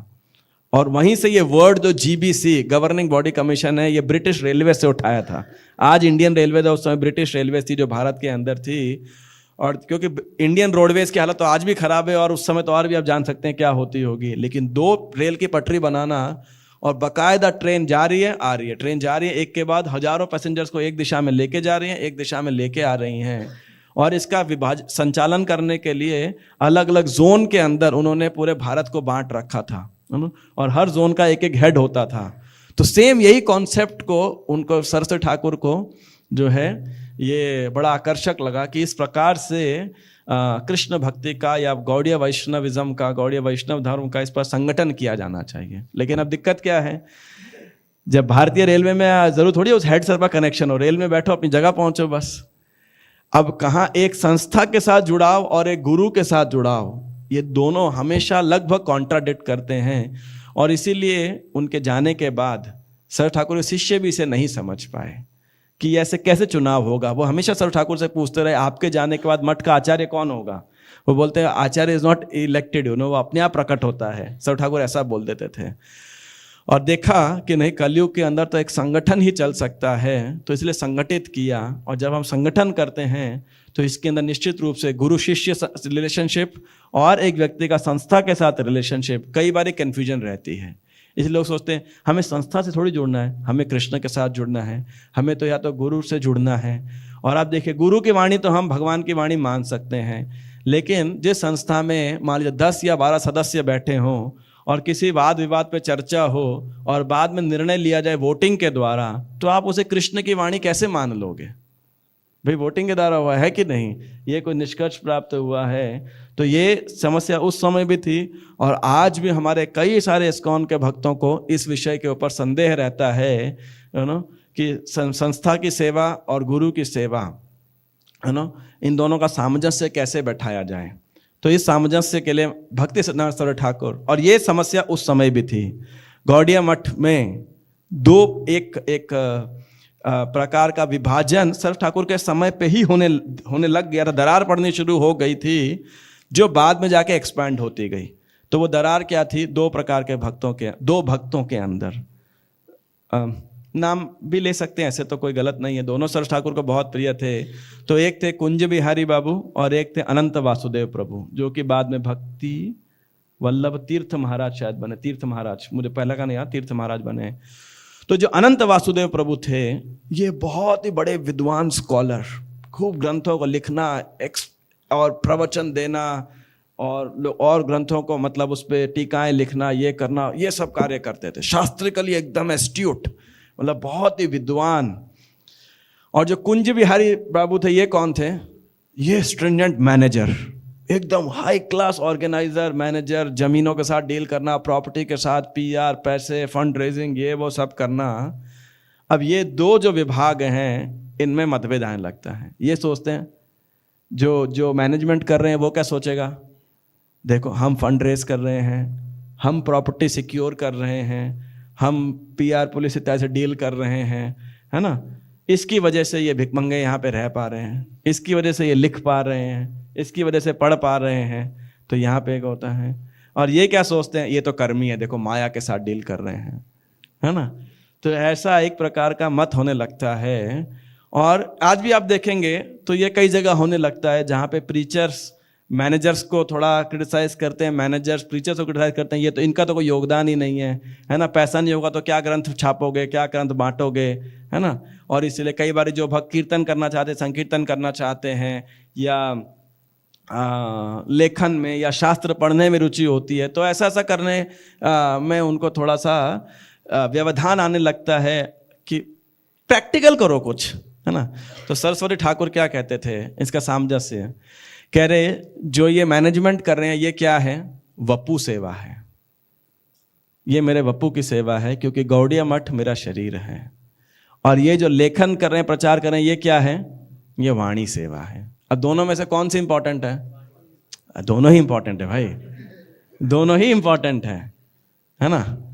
दोनों सेवाएं इक्वली इंपॉर्टेंट है। वाणी सेवा को इंपॉर्टेंट क्यों कहते हैं? क्योंकि वो शाश्वत है। आप कहीं नहीं भी रहेंगे तो उस वाणी के द्वारा आप गुरु का, कृष्ण का संग हमेशा कर सकते हैं, इसीलिए हम उसे इंपॉर्टेंट कहते हैं ना, और तो कोई कारण नहीं है ना। लेकिन उसी प्रकार से आध्यात्मिक गुरु की हमारे लिए श्रील प्रभुपाद का इस्कॉन उनके वपू के समान है। तो जब हम यहाँ पे इस प्रकार का मैनेजमेंट करें, मान लीजिए, तो ये हमें देखना चाहिए कि प्रभुपाद के शरीर की है। जब हम मंदिर की स्वच्छता को देखें, मंदिर के देखें कि बिजली वेस्ट तो नहीं हो रही है, कुछ और संपत्ति वेस्ट तो नहीं हो रही है, यहाँ पे गड़बड़ तो नहीं हो रही है, तो ये वास्तविकता में उसी प्रकार से है जिस प्रकार से अपने गुरु के देह की सेवा करना। तो इस प्रकार सर ठाकुर ने सामंजस्य को बैठाया था, है ना। तो पॉइंट में जो कह रहा था कि ये युक्त वैराग्य का जो प्रिंसिपल है, रूप गोस्वामी दे और इसकी पराकाष्ठा सर ठाकुर ने प्रस्तुत करी। दूसरा जो उन्होंने इससे ही बड़ा दुश्मन का कारण जो बना वो था, सरस्वती ठाकुर ने खुद को संन्यास दे दिया, है कि नहीं। तो गौर किशोर दास जी महाराज का जब उनका जब आध्यात्मिक देह था, जब उनका तिरोभाव हो गया, तो आप देखिए मतलब समाज की दुर्दशा थी वास्तविक दृष्टिकोण से। सब बाबा जी लोग वहाँ एकत्रित हो गए नवद्वीप के कि इनके देह को हम अपने मठ में लेके जाएंगे, अपने मठ में लेके जाएंगे। क्यों लेके जाएंगे? क्योंकि जहाँ इनकी समाधि बनेगी वहाँ क्या होगा, खूब लोग आएंगे प्रणाम करने के लिए। जब प्रणाम करने आएंगे तो क्या होगा, साथ में क्या मिलेगा, प्रणामी। बंगाल में प्रणामी बोलते हैं ना, प्रणामी समझते हैं, दक्षिणा, तो वो भी प्राप्त होगी। ज़्यादा लोग आएंगे तो ज़्यादा लोग भेंट होगी, तो उनका मठ अच्छे से चलेगा, ज़्यादा फुटफॉल होगा। लेकिन सरस्वती ठाकुर आए और क्या बोले, पिछले एक साल या 6 महीने ऐसा कुछ तो उन्होंने बोला, पिछले 6 महीने, फिर बोले 3 महीने, 1 महीना, 1 हफ्ता, 3 रात, लास्ट नाइट ऐसा बोला, अगर किसी ने स्त्री का संग नहीं किया है तो मेरे गुरु आध्यात्मिक शरीर के देह को आप लेके जा सकते हो। कमिश्नर बोला कैसे विश्वास करोगे? बोले मैं विश्वास कर लूंगा। सब लोग एक एक करके सारे हटते गए, है ना। तो सरस्वती ठाकुर ने उनके देह को ले जा करके और फिर उनको जो है समाधि बनाया और उनकी सेवा पूजा इत्यादि सब किया। तो अब ये जो बाबा जी लोग हैं, उनके ऐसे रुतबे के सामने सही में बहुत मतलब घबराते थे। और उनका एक मुख्य कारण था कि ये सरस्वती ठाकुर ने सिद्ध प्रणाली को बहुत ही नगण्य स्थापित कर दिया। सिद्ध प्रणाली मतलब जहाँ पे एक गुरु अपने शिष्य को दीक्षा देता है और उनको अपने आध्यात्मिक स्वरूप के विषय में ज्ञान देता है कि आप आध्यात्मिक स्वरूप में ये हो, और तिष्ठन व्रजे तद अनुगामी जना अनुरागी कालम नयेत अखिलम इति उपदेश सारम।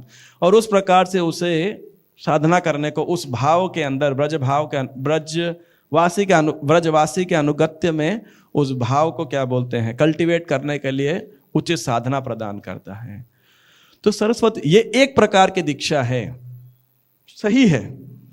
और भक्ति विनोद ठाकुर ने भी कहा ये भी एक प्रकार की दीक्षा है, लेकिन इसके लिए वो अधिकार चाहिए भाई, है कि नहीं। उस स्टेज पे आने के लिए व्यक्ति को सिद्ध प्रणाली दीक्षा प्राप्त करने के लिए अधिकार चाहिए। ऐसे टॉम डिक एंड हैरी, कोई ऐरा गैरा नत्थु गैरा जिसका कोई नैतिक कैरेक्टर ही नहीं है यहाँ पर, जो यहाँ झूठ बोल रहा है, चोरी कर रहा है, अवैध संग कर रहा है, खाने पीने का परहेज नहीं है, कोई वैराग्य नहीं है, उसका देहात्म बुद्धि में लिप्त है, और यदि आप उसको सिद्ध प्रणाली दे देंगे तो वो उसका अधिकारी नहीं है। तो इसलिए सटा जन सामान्य तो इस सिद्ध प्रणाली का अधिकारी है ही नहीं। तो इसीलिए उन्होंने ये सब जो है सिद्ध प्रणाली के खिलाफ काफी चीजें बोली। ये नहीं बोला कि सिद्ध प्रणाली गलत है, पर ये बोला जन, इसीलिए। और क्या प्रचलित किया उन्होंने, again back to the roots. Roots कहाँ से, जो षड्गोस्वामियों के समय में हो रहा था। वो क्या था, कृष्णोत्कीर्तन गान नर्तन परो प्रेमामृतांबो निधि। कृष्ण कीर्तन गान नर्तन परो प्रेमामृतांबो निधि, के गान, कृष्ण के नाम का गान का, नाम का जप। तो इसीलिए उन्होंने साधना भक्ति दी हमें। साधना वहां भी थी, यहाँ पे उन्होंने क्या किया, सरस्वती ठाकुर ने इस साधना को स्टैंडर्डाइज कर दिया हर एक के लिए। इसीलिए आज हमको पता है बीड़ बैग में हाथ डालना, कितनी माला करनी है, बस कम से कम 16, ज्यादा से ज्यादा नहीं है, ज्यादा से ज्यादा कितना, 24 घंटे। ये एक बहुत बड़ी गलती है जब हम बोलते हैं ज्यादा से ज्यादा 64। लगभग मैंने हर जगह जाके पूछा भक्तों से, कहते हैं मैक्सिमम 64 नहीं, सततम कीर्तयन्तो माम 24 hours, you know, that is the maximum. इसलिए मेरे को अभी, मैं कुछ दिन पहले राधा पार्षदी मंदिर गया था, तो मुझे वहाँ पुणे के वाइस प्रेसिडेंट मिले, मेरे पुराने मित्र हैं रेवतीपति प्रभु। तो उस समय राधा पार्षदी में कुछ कंस्ट्रक्शन का काम चल रहा था, अभी भी चल रहा है खैर। तो सारा बिजली का उन्होंने रेनोवेशन वगैरह किया था, बिजली उसका घर का, फिर एक नरसिंह देव के लिए स्टोर बना रहे थे। तो मैंने ऐसे बात चल रही थी कि पुणे में क्या चल रहा है, सब कुछ है। तो उनको आगे फ्लाइट पकड़नी, तो जितना 10 मिनट हमारी बात हुई थी, बोले इस्कॉन में 2 चीज़ें जो कभी ख़त्म नहीं हो सकती। तो मैंने कहा क्या? बोले एक चैंटिंग, दूसरा कंस्ट्रक्शन। तो मैंने कहा अच्छा अनुभव है आपका, हम भी अभी यहाँ कंस्ट्रक्शन शुरू करने वाले हैं। तो एनीवे मैंने कुछ पुणे के बारे में पूछा था उन्हें कि आप यहाँ पे क्या कर रहे हो, जब मैं कई साल पहले गया था। तो एनी हाउ, तो मूल पॉइंट क्या था यहाँ पे, मैं क्या कह रहा था, चैंटिंग के विषय के अंदर। तो जो भगवान के नाम, इसलिए हमें वो स्टैंडर्ड विधि पता है कि हमें क्या साधना करनी है, क्या अध्ययन करना है, क्या पढ़ना है, क्या सुनना है, क्या भक्तों का संग करना है। नहीं तो हम कन्फ्यूजन में ही होते हैं। महाप्रभु अगर अपने रूप गोस्वामी को भक्ति रसामृत सिंधु और सनातन गोस्वामी को क्या था, हरि भक्ति विलास इत्यादि लिखने को नहीं बोले होते, तो आज हमारा मंदिर जानते हैं कैसा होता, गौड़ीय वैष्णव कैसा होता। कोई किधर नाच रहा होता, कोई इधर रो रहा होता, कोई गिरा पड़ा होता, कोई हंस रहा होता, कोई हरे कृष्णा कर रहा होता, क्योंकि महाप्रभु ने तो यही किया था ना, कि नहीं? सच बात है कि नहीं? महाप्रभु के आप देखिए कीर्तन में नाच रहे हैं, लोटपोट हो रहे हैं, सब पर्यावरण, और जो दूसरे लोग आते वो देखते क्या है, फिर यहाँ बोर्ड क्या लगा होता, पागलों का मंदिर।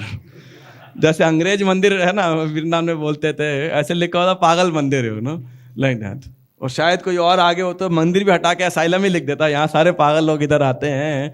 या दूसरा होता तो भावुकेर मठ है ना, भावुक लोगों का मठ है। और यही वैष्णविज्म का उस समय हो रहा था। यदि सरस्वती ठाकुर ने, ऑफकोर्स भक्तिविनोद ठाकुर ने इसके इंटेलेक्चुअल स्थापित नहीं किया होता, लेकिन भक्ति सिद्धांत ठाकुर ने विशेषकर समाज के प्रतिष्ठित वर्ग के अंदर इसकी सिद्धांत की स्थापना नहीं की होती, और ये स्टैंडर्ड जिसे बोलते हैं SOPs, स्टैंडर्ड ऑपरेटिंग प्रोसीजर्स, अगर हमें नहीं दिए होते साधना भक्ति के, तो सिद्ध प्रणाली का किया। इसलिए वो बाबा जी लोग बहुत भक्ति सिद्धांत ठाकुर को बाप शब्द कहते हैं कि इन्होंने पूरे गौड़ीय वैष्णव को डिस्ट्रॉय कर दिया। बल्कि नहीं, गौड़ीय वैष्णविज्म को सबको प्रस्तुत करने का द्वार उन्होंने खोल दिया, है ना। ये थे भक्ति सिद्धांत ठाकुर। ये नहीं कि जिन्होंने उसको बंद कर दिया, लेकिन कैसे जन सामान्य, और इसीलिए उन्होंने ये साधना भक्ति जो हमें प्रदान की, ये जेन्युइनली हृदय को प्यूरिफाई करती है ना। और फलेन परिचयते, आज हम फल देख सकते हैं उसका। और अंतिम और लास्ट जो उनके प्रति कॉन्ट्राडिक्शन का जो विवाद का विषय आता है, वो क्या है? उन्होंने अपने आप को संन्यास दे दिया। यह संन्यास पहले किसने दिया था? लोग जानते हैं इसके बारे में क्या बोलते हैं? कह रहे हैं कि जो नरेंद्र नाथ थे, जानते नरेंद्र नाथ कौन थे? एक तो प्रभुपाद जी के मित्र थे, एक और नरेंद्र थे, बाद में कौन बने जानते हो? स्वामी विवेकानंद। तो रामकृष्ण परमहंस के बाद स्वामी विवेकानंद ने भी खुद को संन्यास दे दिया था। तो लोग बोलते हैं ऐसा कि सर ठाकुर इनसे प्रभावित होकर खुद को संन्यास लिया, ऐसा है। मतलब देखिए, जो स्कॉलर्स होते हैं वो तो कैसे भी स्टडी करते हैं और वो मत बन जाता है, लेकिन ये वास्तविकता नहीं है। वास्तविकता कहाँ? Back to the roots. ये पहले किसने प्रेसिडेंट किया था? श्रीपाद रामानुजाचार्य ने, है ना। अपने गुरु, आई थिंक क्या नाम था, गोष्ठीपूर्ण के चित्र के सामने या जो भी विग्रह के सामने उन्होंने संन्यास ग्रहण किया। उसी प्रकार गौर कृष्णदास महाचित्र को रखते हुए उन्होंने संन्यास ग्रहण किया, है ना। और इसलिए उनका नाम क्या पड़ा? भक्ति सिद्धांत सरस्वती। अब भूल गए, मैंने स्टार्टिंग के पहले प्रणाम मंत्र के दौरान ही बताया था, भक्ति सिद्धांत सरस्वती। तो उन्होंने जो अपने आप को संन्यास दिया, इसको लेके भी बहुत ऑब्जेक्शन होती थी। ऑब्जेक्शन क्यों थी? कि भाई इससे पहले तो बाबा जी वेश लेते थे गौड़ीय वैष्णव, अधिकांश गौड़ीय वैष्णव बाबा जी वेश लिया करते थे, परमहंस का वेश लिया करते थे, अवधूत वेश एक प्रकार से लिया करते थे, क्योंकि वर्णाश्रम के वो सब परे थे। इन्होंने संन्यास वेश धारण किया। कई कारण थे। एक नम्र थे, अपनी विनम्रता का सूचक था इनका कि भाई मैं वर्णाश्रम के परे नहीं हूँ, मैं वर्णाश्रम के अंदर मुक्त जीव नहीं हूँ अभी मैं, ये उनकी विनम्रता का लक्षण था। लेकिन दूसरा, प्रचार करने के लिए समाज के ढांचे के अंदर रह के प्रचार करना जो है, सन्यासी पूरे जगत के गुरु होते हैं, सभी वर्णों सभी आश्रमों के, और उन्होंने सन्यास ग्रहण किया और खुद को सन्यास ग्रहण किया। तो ये एक बड़ा वो क्या बोलते हैं, विवाद का विषय हमेशा से रहता था, और लोग इनको बहुत, कई लोग अपशब्द बोला करते हैं। और सन्यास लिया और इन्होंने प्रचार किया, नहीं तो। और इसके बाद हम देखते हैं तो बाबा जी लोग, क्योंकि अब जब इन्होंने सन्यास लिया तो आगे सब ब्रह्मचारी, गृहस्थ, वानप्रस्थ, सन्यास, इस प्रक्रिया को फॉलो करना शुरू किया, ना कि बाबा जी वेश को। क्यों? चाहे वेश तो कोई भी हो, गृहस्थ का वेश हो, बाबा जी का वेश हो, परमहंस का वेश हो, मूल उद्देश्य क्या है? जीवेर स्वरूप हो कृष्ण नित्यदास, जो कोर है वो रहना चाहिए। और चैतन्य महाप्रभु ने स्वयं ने संन्यास लिया था, लेकिन गोस्वामियों के बाद हम देखते हैं कि बाबा जी वेश था, लेकिन ये सरस्वती ठाकुर दोबारा रूट्स पर लेकर के गए।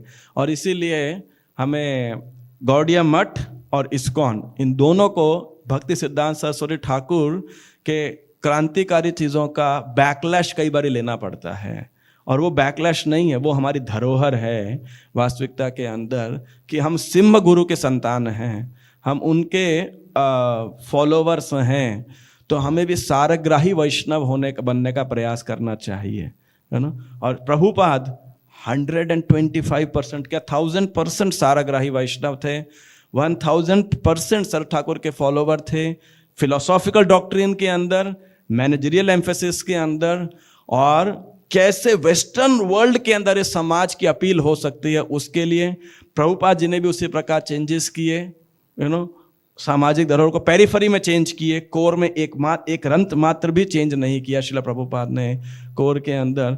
और इस प्रकार अगर आज हमें भी संदेश को प्रस्तुत करना है लोगों को इस समाज के अंदर, तो हमें उस संदेश को रेलिवेंट बनाना पड़ेगा आधुनिक समाज के हिसाब से, बिना डाइल्यूट किए, fidelity to the core and flexibility to the periphery.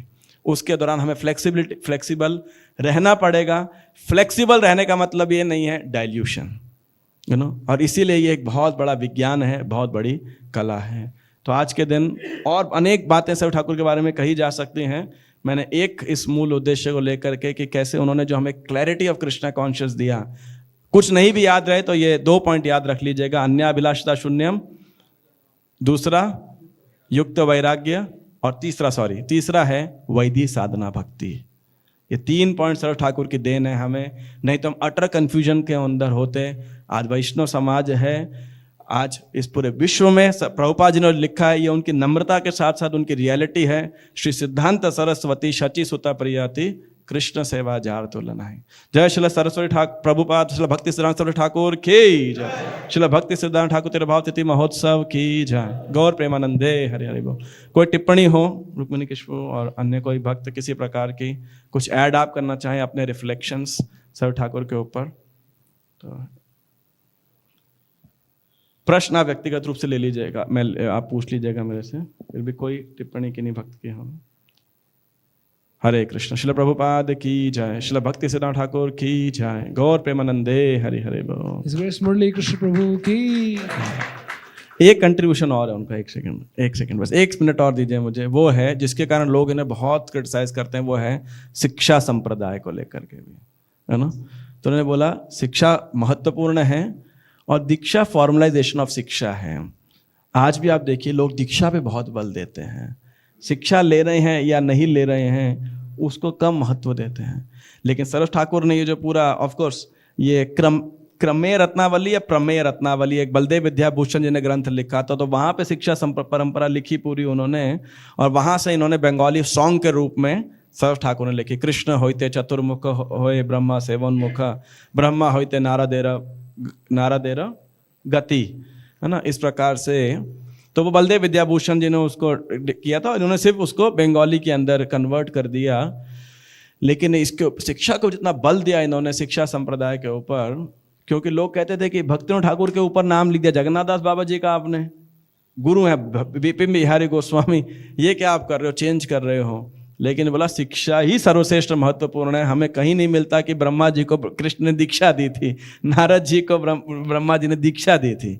ये शिक्षा संप्रदाय है। शिक्षा की फॉर्मलाइजेशन, शिक्षा का एक फॉर्मल रिलेशनशिप बन जाता है, वो है दीक्षा। और इसके लिए भी लोग इनको इतना अपशब्द सुनाते हैं, पूछिए मत, ऐसा है ना। और कोई तो ऐसे पता नहीं क्या बोलना चाहिए, अपने आप को महान कहते हैं, लेकिन ऐसे लिखते हैं कि सरस्वती ठाकुर डिस्ट्रॉयर ऑफ वैष्णविज्म। लेकिन ये बिल्कुल नितांत गलत धारणा है। Sir Thakur is the propagator of Vaishnavism. आज वैष्णविज्म है तो इसीलिए क्योंकि सरस्वती ठाकुर थे, उन्होंने किया, और उनकी इस क्रांतिकारी प्रचार की भावना को जो है प्रज्वलित, उन्होंने दोबारा महाप्रभु की इस भावना को पृथ्वी ते याथे यत नगर आदि ग्राम सर्वत्र प्रचार होइबे मोरा नाम। और उसके बाद इस पूरे गौड़ीय वैष्णविज्म की या पूरे वैष्णविज्म की सबसे बड़ी शाखा आज के वर्तमान समय में क्या है, वो है इस्कॉन, अंतर्राष्ट्रीय कृष्ण भावनामृत संघ। क्यों? श्रील प्रभुपाद ने अक्षरशः सरस्वती ठाकुर को एज इट इज फॉलो किया, देश काल विभागवित। हरे कृष्ण।